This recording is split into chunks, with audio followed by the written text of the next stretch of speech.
ma part, donc moi c'était la première fois que j'avais un contrôle de la Chambre générale des comptes en 40 ans de carrière. Il clôture aussi un peu ma carrière.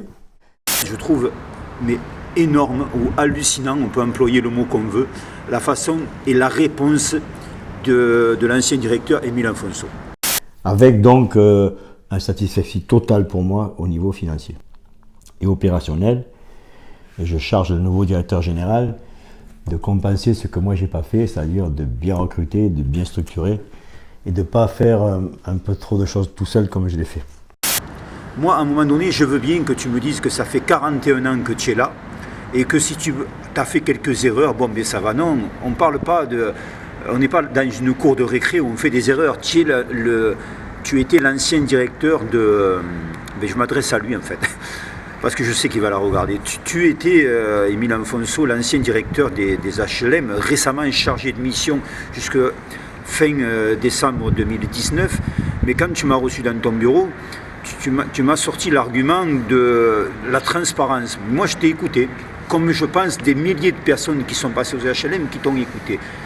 Et là, on tombe sur un rapport, mais catastrophique, sur les attributions opaques. Pas de feuille de service signée, pas de feuille de présence signée. Tu nous dis que depuis 12 ans, tu as un regard sur les attributions, mais tu as fait quoi pendant 12 ans, quoi?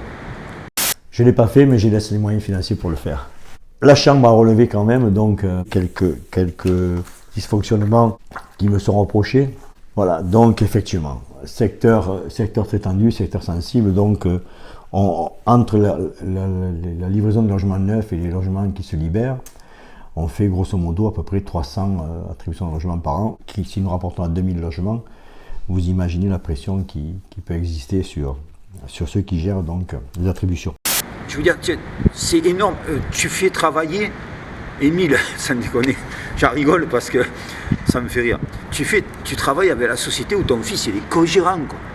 Là, enfin, c'est énorme. Et en plus, tu es chargé de mission et même la Cour des comptes se pose des questions sur la mission. La Chambre relève quand même que l'Office remplit bien sa mission sociale, qui est de loger les familles modestes et très modestes. Elle relève quand même des conclusions plutôt alarmistes donc au niveau du fonctionnement de la commission d'attribution. Un fonctionnement plutôt opaque à l'absence d'objectivation de la situation des demandeurs et la motivation des décisions. On a toujours essayé de faire au mieux, même si par le manque de personnel, le manque de compétences, on n'a pas toujours respecté les renseignements nécessaires à présenter en commission d'attribution pour le dossier présenté. Donc c'est certain que c'est toujours la commission d'attribution qui vote. Moi, je n'ai pas de voix délibérative dans la commission d'attribution. Parce que tu savais que depuis 2014, tu savais qu'il fallait qu'il y ait un remplacement de direction et tu t'es aperçu en 2019 que tu étais Zorro, quoi. Il fallait absolument que tu sois là. Et moi, je rigole parce que ce rapport, il est catastrophique. C'est bien que la SRPJ se mette au milieu parce que là, la Cour des comptes n'a pas un rôle d'enquêter. Si tu veux, si, elle a le rôle d'enquêter, mais elle n'est pas obligée de poursuivre cette enquête. Elle l'a fait, et après, il y a des institutions, la justice, qui décident ou pas de suivre. En 2007, le préfet a saisi les bailleurs suite à des rapports d'association pour dire qu'il déplorait des soupçons de discrimination à l'accès au logement social chez les bailleurs sociaux. Et il demandait donc des bailleurs volontaires pour ouvrir leurs portes et leurs dossiers à un cabinet d'études missionné par l'État pour justement relever ces éventuelles discriminations. Le seul office qui a été volontaire, bon, c'était le nôtre. Donc M. Comène a dit qu'il était volontaire, donc on a ouvert nos portes et nos fichiers. On les a ouverts aussi parce qu'on pensait qu'on n'aurait aucun souci. Mais en fait, on a eu des soucis. Bon, là, elle a décidé de suivre, et c'est ça qui est intéressant.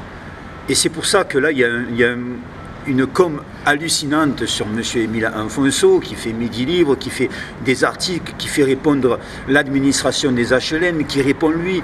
Mais à un moment donné, il faut être cohérent dans les réponses. Parce qu'à un moment, moi j'ai tout lu, les 163 pages de la Cour des comptes, les réponses des HLM, la réponse d'Émile Alfonso et les vidéos, j'ai tout regardé. comme je suis à l'initiative de ça, j'ai tout regardé.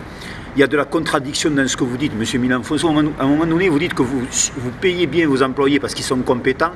Et dans la dernière vidéo, vous dites je me suis trompé parce que j'aurais dû prendre des employés compétents. Penser ce que moi j'ai pas fait, c'est-à-dire de bien recruter, de bien structurer. On a toujours essayé de faire au mieux, même si par le manque de personnel, le manque de compétences, on n'a pas toujours respecté les renseignements nécessaires à présenter un comité. On ne parle pas de n'importe qui.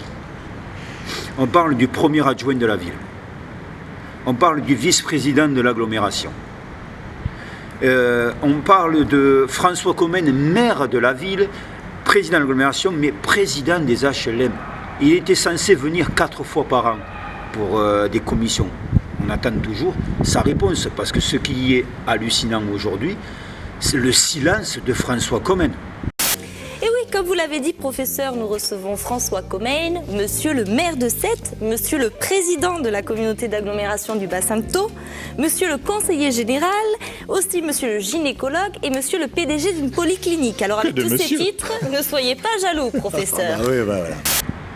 Je veux dire, le silence presque inquiétant de François Comène qui ne défend pas son premier adjoint, son vice-président de l'agglomération. Mais pourquoi il ne le défend pas? Parce que je suis sûr, François, tu vas me regarder, je le sais, parce que tu sais que j'ai raison et que ce n'est pas défendable.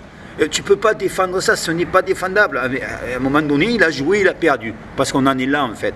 Et tu sais, François, comme moi, que tu ne pourras pas mettre Émile Fonso sur ta prochaine liste. Parce qu'il y a une enquête de la SRPJ. Alors, en fait, à un moment donné, tu te dis, non, tu n'es pas emmerdé, parce que ça va te donner l'occasion de dire, oui, mais regardez, c'est pas ma faute, c'est la faute à Lionel Brier, Émile, et je ne peux pas te prendre sur ma liste. Votre chanson préférée de Brassens? Ah, ça c'est dur aussi, ça. Ça c'est dur. Alors? Allez, une comme ça qui vous vient, que vous aimez bien. La mauvaise réputation. Ah ouais, c'est bien ça.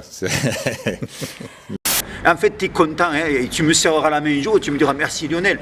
Comme je suis sûr que tu apprends beaucoup de choses dans mes vidéos de ta mairie, parce que comme tu y es jamais, tu te dis, ah merde, il y avait ça, je ne le savais pas, merci Lionel. Parce que c'est ça la vérité, grâce à moi, tu apprends beaucoup de choses. Et moi, je rigole parce que je me dis, oui, en même temps, à un moment, tu as quand même cumulé présidence de l'agglomération, sénateur, maire de la ville. Et je le répète tout le temps, quand on est maire d'une ville de 45 000 habitants, je pense qu'il y a assez de travail pour ne pas cumuler les emplois et les présidences comme vous le faites, monsieur François Comène. Donc, je sais que vous n'allez pas prendre Émile Fonso dans votre liste parce que c'est impossible.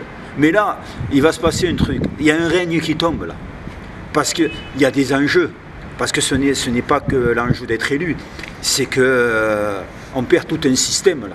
Et je pense que François Comène, oui, je pense que ça sera la première élection où il va se poser vraiment des questions si il va être élu ou pas. Alors que d'habitude, il était sûr. Là, je pense que ça va être plus compliqué parce que ce rapport, il n'est pas seul. Moi, j'attends le rapport de la mairie. Parce qu'il y a le rapport de la mairie qui est sorti aussi, et le rapport de l'agglomération. Alors ça, je pense qu'ils vont tarder de le sortir, ou ils vont trouver des subterfuges, ils vont trouver quelque chose pour ne pas le sortir avant les élections. Et là, c'est pour ça que je lance un appel à tous les candidats qui ont bien voulu répondre à cette enquête sur la Cour des comptes, et à l'opposition, de demander expressément le rapport sur la mairie. Loin de nous l'idée, bien évidemment, de remettre en cause les objectifs louables contenus dans cette loi pour encourager le logement social, mais avec certaines fusions envisagées par les SDCI, des communes qui n'étaient pas soumises au constat de carence avec des pénalités afférentes se retrouveront du jour au lendemain en situation d'infraction. Revenez sur le rapport aussi de 2017. Qu'ils ont fait sur la ville avec des incohérences un peu de partout.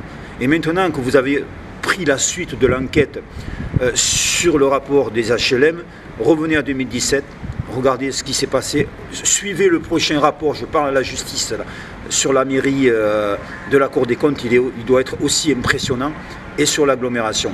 Et là, vous allez vous apercevoir, vous, la justice, et je pense que vous le savez, mais qu'il y a un système.